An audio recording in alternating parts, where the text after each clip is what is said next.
Hello YouTube. This is this year's winter project.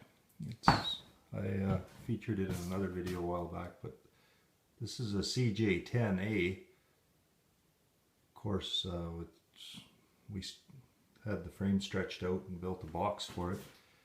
And I had a Nissan, not I, but there was a Nissan diesel engine in it when it came from the factory. It was a factory installation.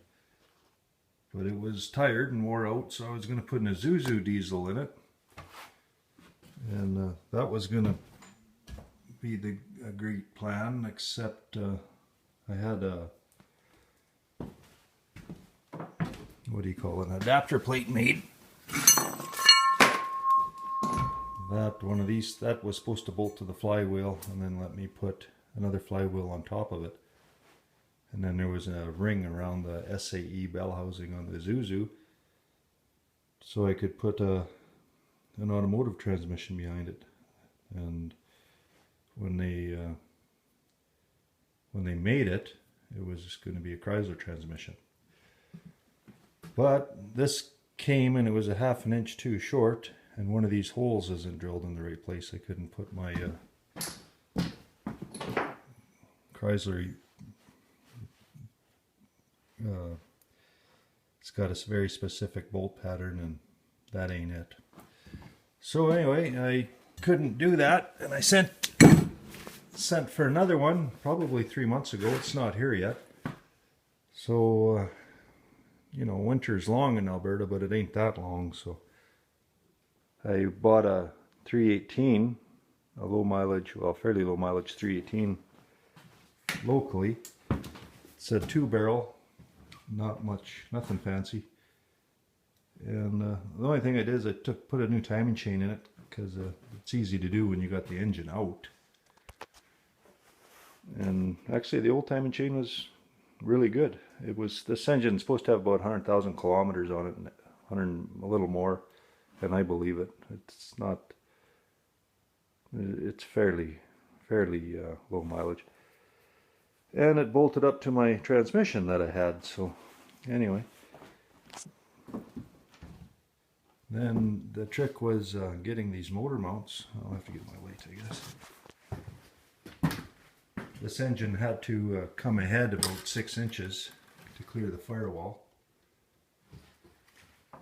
So the transmission did, of course, as well. So it had to move the cross member ahead.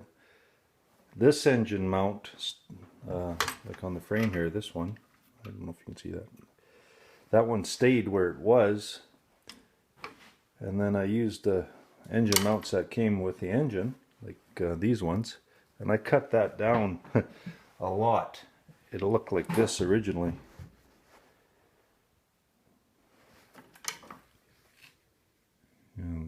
And now it's, you know, you can see how much came off of that.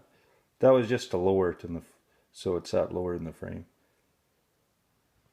And the rubber mount on this side is off of a Dodge pickup, and on the other side it's off of that's the original one that came with the Jeep that was holding the Nissan engine in. And I had to move this engine mount back a lot.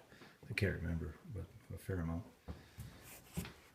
And I'm hoping, well, I know it'll clear the rad and the radiator and everything. I'm going to put an electric fan on it, so I'm not too worried about that. So I had it running once too, or a couple times. It runs really well. Another thing that makes a conversion like this possible is those high energy ignitions you can get now. If I had to use the old distributor, well, I don't think I could. It needs this harness, or most of that harness, to run if I use the original distributor. So that wasn't going to happen. And the high energy ones, they're like the old Chev style. They just need a power wire to it, and off you go. And of course, you've seen the back of this thing, I think. I'll have to sandblast the box now and paint it, but it sat outside for a while, probably 2 summers. So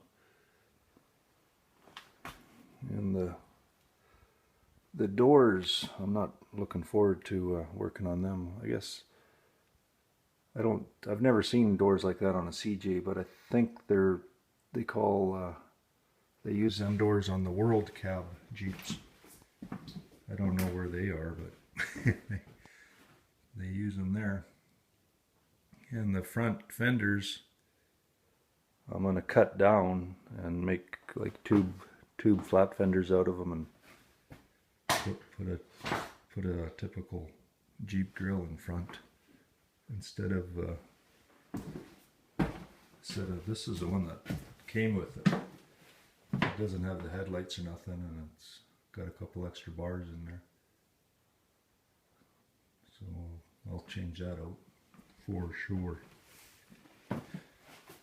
So if I keep plugging away at this another full day or two, I should be able to drive this in and out of the garage. I had the drive shaft made in Grand Prairie. Fairly pricey little unit. But I think this slip yoke, well, it doesn't slip right now, but the slip yoke on top contributed to the expense of it. And the front one I don't have at all, but I'll have to make one. I'll measure it, maybe I'll get lucky and find one somewhere. Anyway, thanks for watching. Have a great day.